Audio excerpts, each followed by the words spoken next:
to 6 more days later.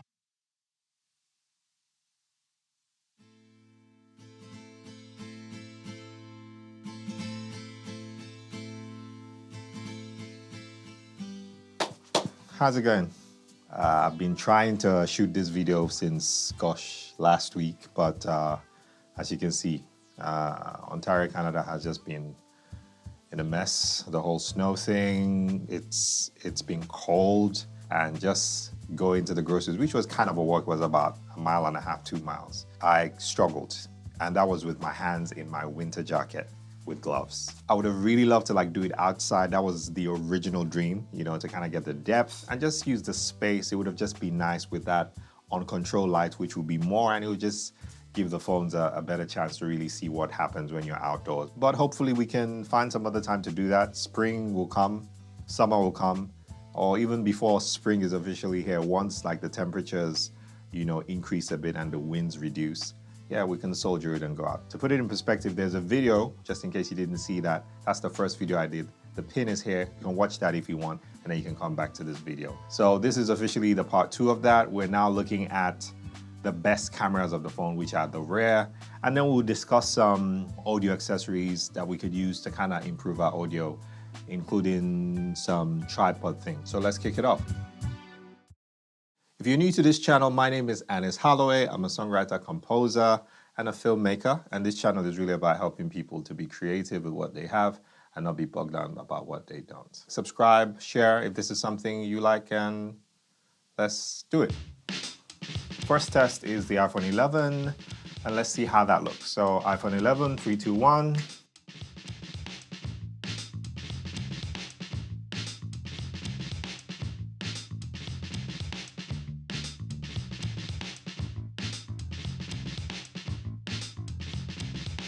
Google Pixel 7a, 3, 2, 1.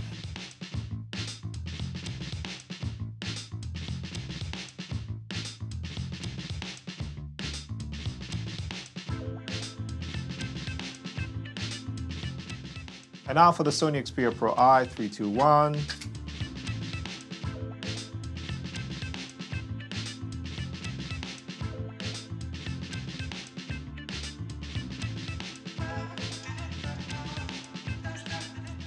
And finally, the iPhone 13. This is the normal mode, 3, 2, 1.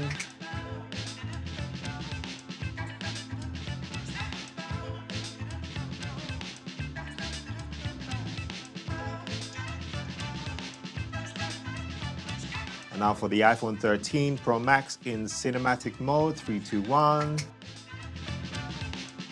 So cinematic mode has a crop. It only shoots 1 times, whereas the other regular modes had 0.5 times, which made it the widest. So I noticed that with cinematic mode, you can't go to 0.5 times. So this is cinematic mode with the tripod moved way back as well, as far as I can, based on the space I have. 3, 2, 1.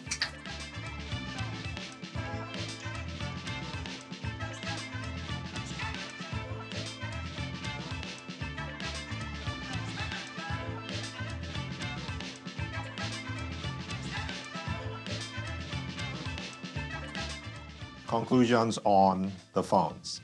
The results, as expected, they're all doing really well and they're all really good. They're all usable. Again, every phone is going to have their own characteristic. They're going to have their own look. Some people like the iPhone look better. Some people like the Pixel look better.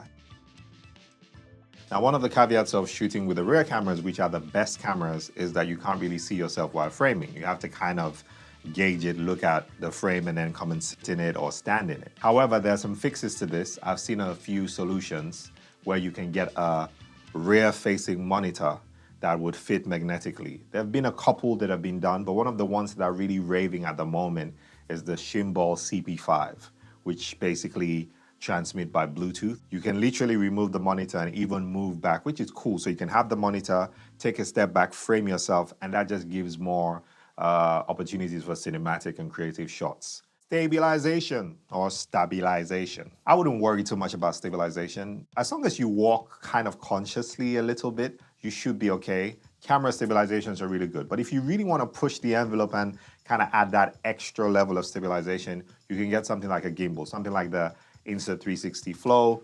Those add some nice effects, things like tracking, which can make you put your camera through the Insta360 app. You can now track and move, and maybe just give you some abilities to do some low range shots that just give you more stabilization. But again, it's not every time you're gonna need these things. I feel that phones on their own are quite stable, so I wouldn't worry too much about it. You don't need to wait to get a stabilizer before you can use your phone to shoot, which is the point I'm making. Tripods. Now, if you're gonna be doing any form of film or videography, you're gonna need a tripod. For phones, ideally you need the lightest thing you can because phones are very light. I have a couple here, which I had got over time. This one is the PGY Tech. I'll put links below for it. I use it more for my camera, but of course, anything that can carry a camera can also carry a phone. Ultimately, you're gonna need accessory to clamp your phone. There are different types of phone clamps. I had this from something called a Grip Gear. These ones are not really adjustable. They're spring-loaded. Depending on what size phone you're using, it could be a problem. So I wouldn't necessarily advise these ones. This one, I don't even know what brand this one is. But yeah, same thing, spring-loaded. But the best ones are the ones that you basically can adjust. So this one is Ulanzi tripod. Again, you're not gonna be holding this one on the road to walk and vlog. This is more for standing stuff, but it's a good travel tripod that also comes with a phone mount. So if you need to shoot something where you're doing a talking head and you're standing, doing an interview, and it's great for that, and you can mount a camera on it. Also, another one is this Andorra. It's marketed or listed as a mobile phone tripod, but again, it's good enough for a camera. It has a ball head, so this will carry a phone easily, and you can use it to vlog. It's actually kind of modeled towards the Manfrotto vlogging tripod, the most famous one. The one that I would vote for that is kind of an all-rounder would be this guy. It's also from Ulanzi, and it's the MT71. Now, the fact that it's longer is a good thing, but it's longer than the rest because it also extends, and you can adjust the head, which will just give you a wider shot all in all. And also it has a really nice wide opening leg. If I can open the leg. Saying all the wrong things today, Anis. Anyway, cool. So you can, and just put this down for safety. But it's quite sturdy. Definitely recommend this. I'll put links below. You can use a mirrorless on it. However, you have to be careful because when you extend it, it obviously tips the center of gravity, small science. The longer it is, the more higher the center of gravity. The lower the center of gravity, the more steady it will be. So I have had situations where I put a phone on it, which is a lighter thing, and the wind will blow it. So if you're gonna put a heavier camera or more expensive camera on it, I admonish you, put some weights on the legs. Go and find a brick if you're outside or whatever, or your bag or something. Or if you're in the snow, put the snow in there and cover it, which is what I did on the stairs when I was filming me digging the snow. But it's really a nice versatile tripod that can kind of go into your little bag or your pocket if you have a deep pocket. And that would make you not have to always carry something like this, because this one, even when it's retracted, as a travel tripod for cameras, yeah, you can clip it on your backpack, but it's too big. But this one is the one that you can literally chuck in a little side pouch. Links below. It will be affiliate, so if you buy from my affiliate links, you're supporting the channel with no extra charge to you. Audio. Now, it's normally said that audio is 50% of video. The reason is because audio is 50% of video. If you're watching something passively and you're watching the dishes or something, if the audio is good, you'll be engaged. If the audio is bad, you lose concentration. So it's important to make sure that your audio is good. And we're in a good time in the world. You know, technology and everything is now more accessible. What I'm even using is the Anchor Work. I'll put a link below. It's not even new. It came out about 2 or 3 years ago, but it's really good and it's really robust. A lot of new stuff is bragging about 32-bit float, which is basically just like a high bitrate recording format that helps you not clip your audio. Now, it's something that had existed before, but not necessarily available for content creators all the time. It recently kind of just became a popular thing. And now everybody's raving about it, and some people feel they can't do audio without a 32-bit float. The way I can explain it is like if you think of how video games were back in the days, you used to have 8-bit consoles, and the graphics was like really boxy because it's not gathering much information. The memory of the graphics was really small, and now over time, over the years, you see how game graphics is now a lot more smoother and more realistic because there's more data and there's more memory. So that kind of makes it virtually impossible for you to, distort it if you shout and stuff, which means you don't have to worry about your levels. It has its convenient points. If you can afford it, yeah, why not? Get something with a 32-bit float like the DJI Mic 2 that has 32-bit float. But the point I'm trying to make is there are a lot of audio solutions now, like this Anchor one. There's also the Rode Wireless Me, which is also great. It came out a few years ago. The strengths of this is also, while it doesn't have 32-bit float, it has a dynamic mode that helps you while you're recording. It kind of adjusts the volume. So it also helps if you're speaking too low, it will bring it up. If you're speaking too high, it will bring it down.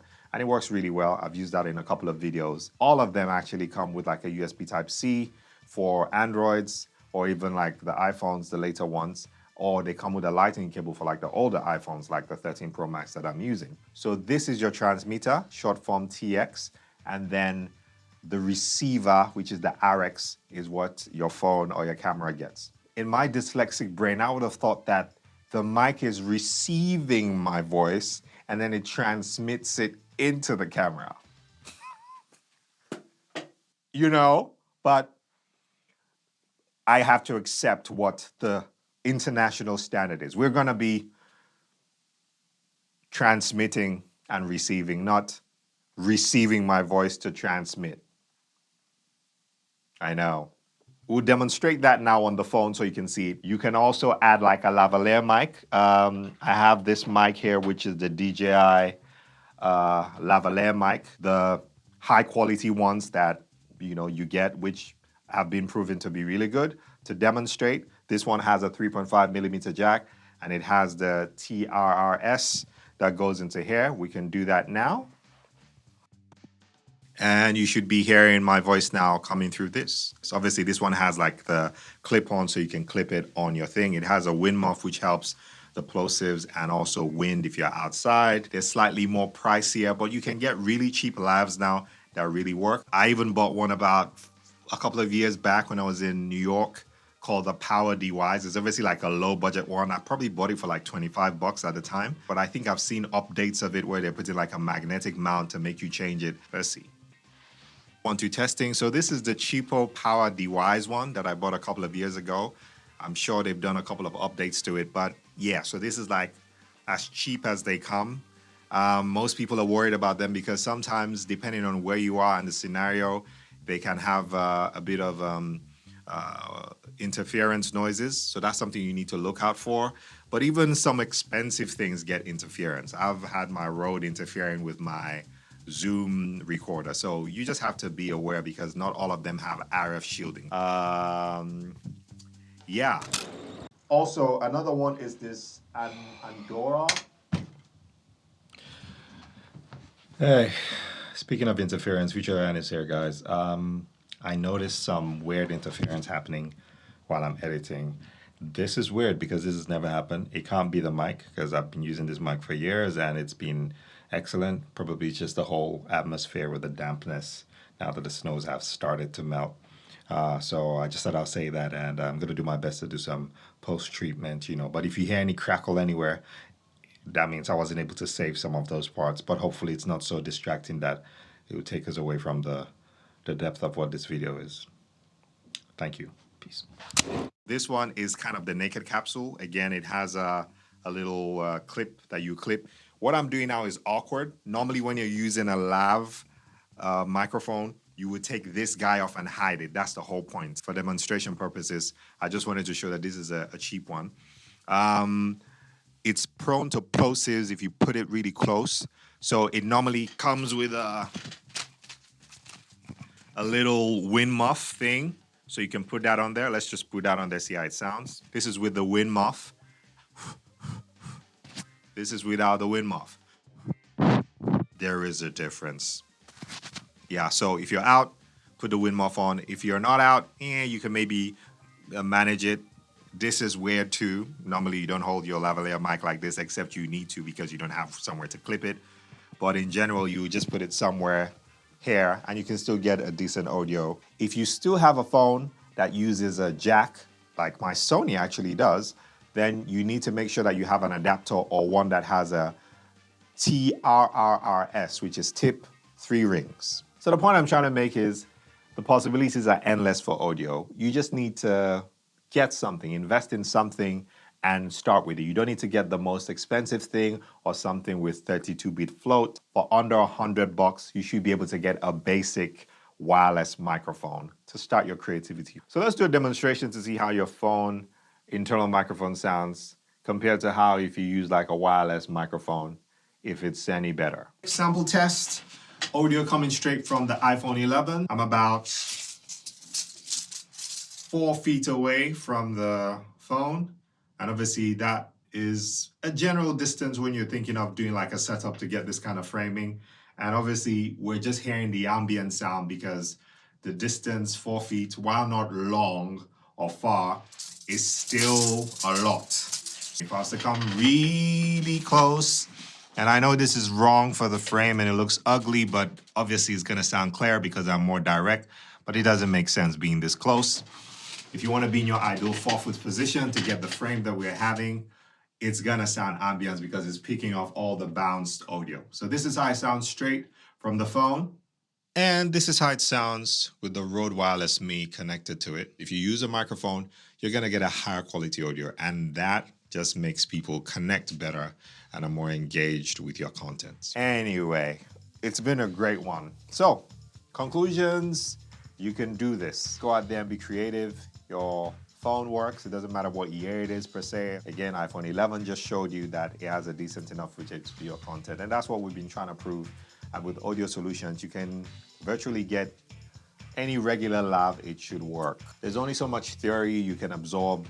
Ultimately, you need to practicalize these things. And the more you do it, the better you get. And I hope this video has been impactful to you. If it has, please like, share, and subscribe. I really appreciate that. And let's grow together. That's it for this one. I'll see you guys again soon. Peace out.